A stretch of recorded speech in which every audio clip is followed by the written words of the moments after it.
Ole tuntum video chonin music reaction karon nei le dona tuntuma hianin Zanlai thlifim ti hla kha mi hrang in anon sadona Tunge sa thiamin ti ber ti kha comment section in lo soyenga ke point thiam ka ti ber karon soi bok dona ni poni se ngai thla phot tiang o mi channel nei tu hi vena chak chuak ti nia kim kima smiley arkeya el thu tha Jenny Joseph le lelian moya pachuau tezai ani don ani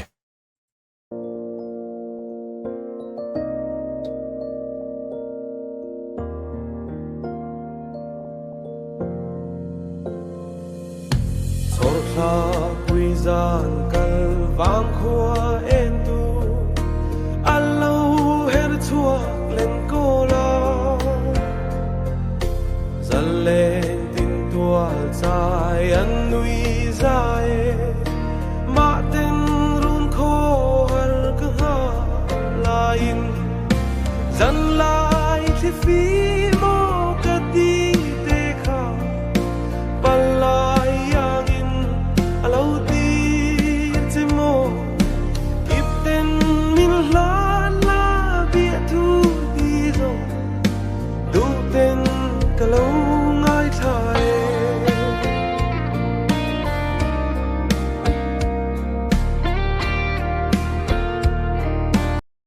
masabera kim kimarun zaya kim kim hianin ama version deuh mainarun sa ya o hi a final trina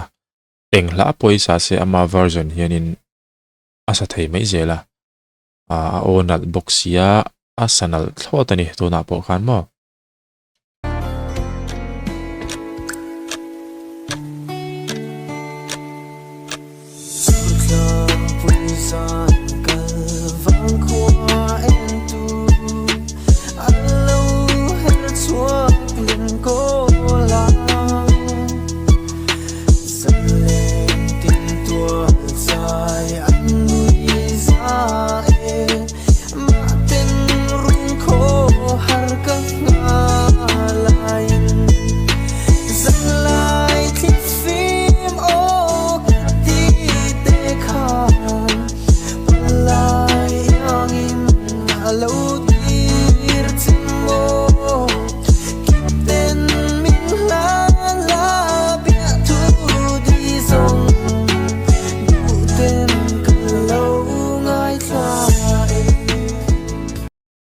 tunami kha smiley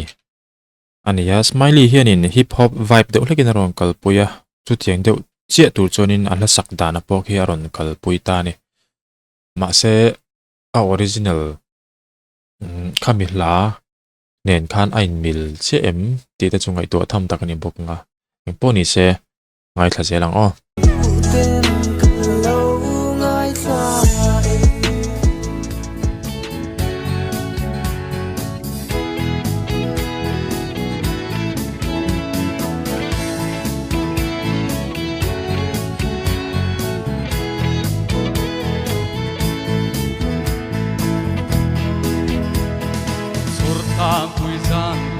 vang khua en tu allo her chua len kola salem tin tuan chai an nui za e ma ten run ko har kam na lai Zanlai thlifim mo ka ti te kha palai angin allo ti che mo kip ten min la la bia tu di zong tu ten the low arkia hianin original kalphung kha aron zom thado berin ka ria tin zai po hi lo thiam khop mai asa thapol takanin ka ria ama o nen khianin khitiang la satur om tak po khi anin ka ria tam tak chon zai thiam in lo ti kherlo mai the ma se kai chonin zai thiam ka ti thlot ani hetiang la satur kher hi chon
rel thu tha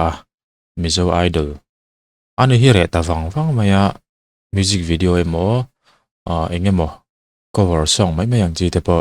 ron ti thar le thei se adu omngot mai chen chu zai thiam sia a o hi o common lo tak mai mo o tham deuh chek mai khan ya mitam tak point in ti ve ngai karing ron zai le se mizo music industry hi ron lu chil le se ti tam tak ko min karinga ti chon tuna audio hi du thu sound chi lova stereo ina ri lova he ka veilam pang che na don ri yang ai thak anuam lo view maya ma se ama zai shim shima chuanin zai thiam takanin ka ria tin Joseph zai ming thanga min ti hre chuak zok boka mishing hi style in copy kan tingo trina heta hen soi bel du ka nei chu mel hret sang te popolo nei ve to ke pon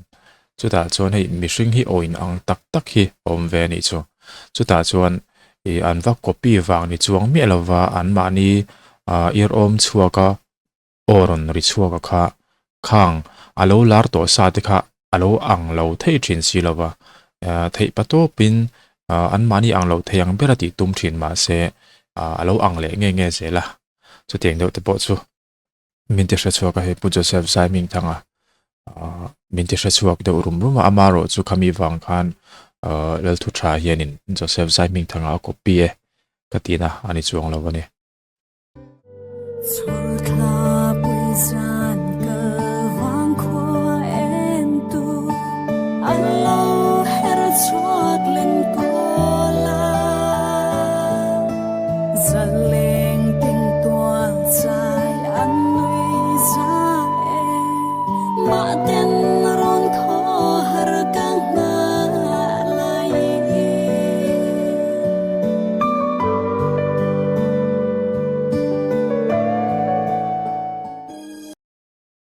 zai rei lo ve Jenny chu Jenny hi o hi ngai thla ka ha dam rawa a fia fel final thina atuna po kan ron modi zeuta han zai che me manom lo tu tuma hen tin live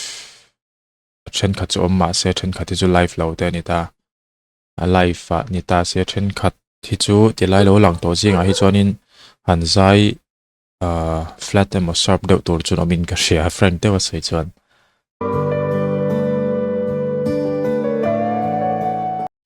mà sẽ tụi nó mi cái sợi lai kha Jenny zai lai ani wang hianin Jenny ka ti chan ani chaw lo nion Jenny hi lai fa zai ka ngai thla fo to a zai che shan ngai lo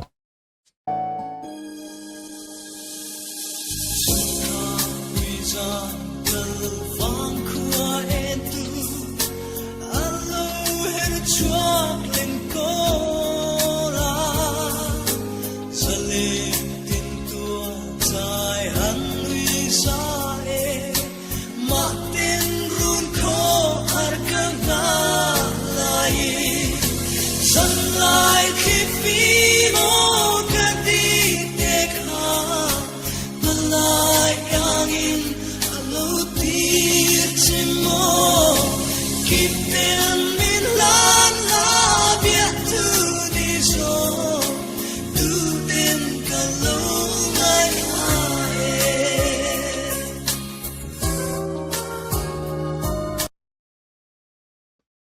Joseph zai ming thang aron zai zo chia hemi la hi chu arsenal ve tho tani pu Joseph hi chon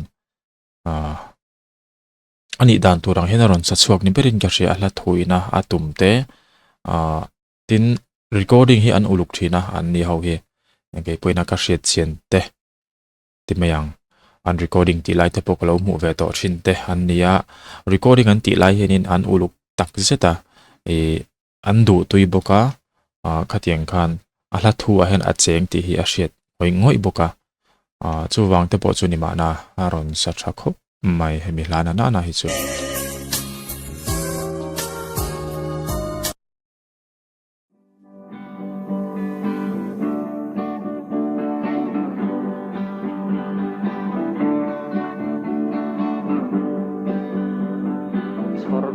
Puizan kal wang kwa etu alo her chuak len kola zaleng tin tual chai an nui zae maten run kho har ka ha lain Zanlai thlifim o ka di te khan palai angin alo tir chemo lipten min hana bia thu di zo du ten kalau ngai thae ole ha to bera pulelen moi pachoron zaya asanal boxia tin an hun lai han ngai to hianin man ruaten nei thalo khatiang chung khan nal takan ron zai thei zai thiam lo ti rual chi chu ni lo tin pulelen moi pacho ka chik na deuh pakhat chu athulam hi ni athulama fe fel fai tha chu ba ka chuan zai ngai thla ka ha dam chen khat zai hi chu lo tran ve ngai chang te mo ngai thatu te tan po ha dam thlak lo ti mei tiang khatiang khawm thi na ma se pulalen moi pacho hi chu sang lai ni mo niam lai ni mo ol sam te hin ron samei thei zela thiam thlot ani ani hi chu ti chuanin pulalen moi pacho hi chu hemi kan vote pek tura hi chuanin tel lo ta se chan chu ani chu sei lo baliang chiang sa zai thiam kan ti tur kha nia ama sabera te po da tai la thain ka hre ti chuanin heng hla lo cover to tu te zong zinga henin keima min hne ber tu chu buatsaih zai ming thanga ani Zanlai thlifim na chuanin ani hi thiam thlot ka tia tin adot tua chuanin arkia ni se adot le chuanin kim kima bak chu soitolong o ti thleng khatun tu video chu ni phot ro se